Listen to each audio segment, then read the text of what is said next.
धेमाजि जिल्ला सिलापथार दखरा बैसागु फोरबो आफादजों खुंजानाय 12थि रंजालि बैसागु बिदाय फोरबोआ थांनाय सानखालि गाजा गोमजायै जोबलांबाय।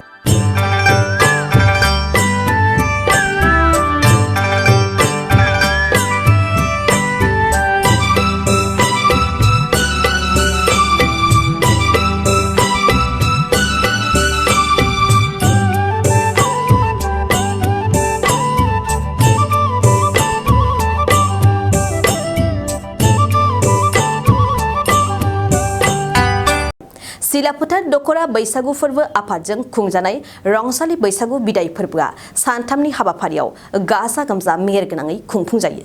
बेबायदिनो थांनाय सानखालि मोनसे गेवलां मेलनि गेजेरजों खुंफुंजानाय बैसागु बिदाय फोरबोआ जोबनानै थाङो।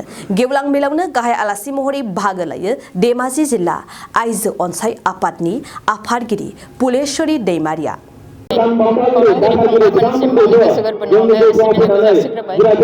दिनै सिलापथार दखरानि बे बैसागि बिदाय फोरबोआव आंखौ बिथांमोना आलासि महरै लेंहरदोंमोन। बेहाय आं बाहागो लानानै जोबोद मोजां मोनदों। मानोना बिथांमोननि माखासे मावनाय दांनाय मोसानाय बायदिसिना गासिबो खामानियाव जोंनि मेहेरगोनां बर' हारिनि नेरसोनथिया ओंखारदों। ओंखायनो आं बिथांमोननिसिम गोबां साबायखर होदों। बिथांमोना दिनै आंखौ आलासि महरै लेंहरनानै आंनिफ्राय माखासे बिबुंथि बिथांमोना लाखिनाय जादों।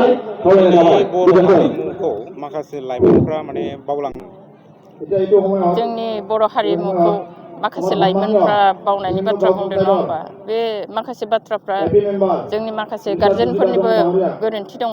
मानोना जोङो गारजेनफ्रा बे गथ'फोरनि गाननाय जोमनाय एबा जोंनि हारिनि हारिमुखौ जों जुदि गारजेनफ्रा देखायलांनो रोङाब्ला बिथांमोना दानि गोदानफोरजों बिथांमोना गोरोबनायनि लामा लायो। थिग बेखौ माखासे नोजोर होनानै गोदानजोंबो गोरोबनांगोन आरो जोंनि हारिनि हारिमुखौबो थांनानै थानो थाखाय जोंनि गिबि जों जायफोर दिन्थिगिरिफोर जों बयबो दिन्थिनानै जोंनि फैगौ जेनेरेसनखौ जोङो गावनि हारिनि हारिमुखौ फोथांनानै लाखिनो थाखाय फोरोंलांनो आं सासे आइजो हिसाबै दानाय लुनायनि बेलायाव आं बेखौनो बुंनो सानगोन।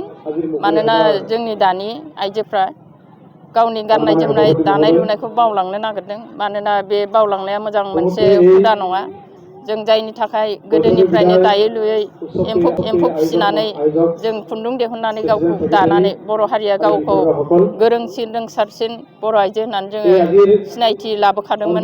बे सिनायथि लानायखौ दानि फैबाय थानाय गोदान सोलोंसाफोरखौ जों जाहाथे बै थांनाय समफोरनि माखासे जों दानानै लुनानै गानबोनाय बेफोर गासैखौबो दानि गथ'फोरखौ फोरोंलांनो जों नाजानांगोन। मानोना दिनैनि दिना सम गैया, सोलोंथाइनि जुग। बे सोलोंथाइखौ लानानै जों जुदि गावनि हारिमुफोरखौ बावलाङो बेयो जोंनि थाखाय जोबोद दुखु गोनां जागोन। मानोना जों सोलोंथाइजों लोगोसे जों थांनानै थानो थाखाय जोंनि दानाय लुनाय गासैखौबो जोङो जोंनि नेरसोनखौ हिसानसालिखौ जोङो गायफिननो नांगोन। ससियेल मिडियानि बिनि सायाव बे बाथ्राखौ आङो मा बुंनो, नाथाय लाजिनायबो मोनो। जानो नाङा होननानै आं सानो। बिथांमोननि गोसोआव मा साननाय दं बेखौ मिथिया। आङो थारै थोंजोङै बुंनो थाङोब्ला बेनि गाहाय गुदियानो जाबाय उन्दै बैसोआव हाबा जानाय। जाय गथ'फ्रा उन्दै बैसोआव हाबा जायो बिसोरो सानस्लाबनो हाया जायो। देरनायनिफ्राय देरबोगोन, जेब्ला गावखौ सिख्ला सेंग्रा सानगोन अब्ला बिसोरो गावसोरखौ गोदान जिउ मोनफिननो थाखाय हयथ' बेफोर क'क्राझार सहरनि साखाथि थिथागुरियाव थानाय मानास पाब्लिक स्कुला 2023-24 सोलोंथाइ बोसोरनि गोदान मुं थिसननाया सोलिगासिनो। थिथागुरियाव थानाय इंराजि बिजोंनि मानास पाब्लिक स्कुलाव दासान्दि नार्सारिनिफ्राय 7 थाखोसिम गोदानै मुं थिसननाया सोलिगासिनो। बे फरायसालियाव गुन गोनां सोलोंथाइ होनायजों लोगोसे फरायसाफोरनि थाखाय दं मोजां खाबुफोर। थाखो फोरोंथायनि अनगायैबो yoga classes, basic computer education, English speaking skills, maths and science प्रजेक्टिं, हाइलि एक्सपिरियेन्स फेकाल्टी आरो स्मार्ट क्लासेसनि खाबुफोर दं। बेजों लोगोसेनो बे फरायसालियाव हौवासा आरो हिन्जावसानि थाखाय आलादा हस्टेलबो दं। गोसो गोनां बिजाथिफ्रा थिथागुरिनि मानास पाब्लिक स्कुलाव मुं थिसन्नोब्ला नैबे मबाइल नाम्बार 60008532 88 एबा 8638167582 आव कल खालामनानै स्लट लानो हागोन।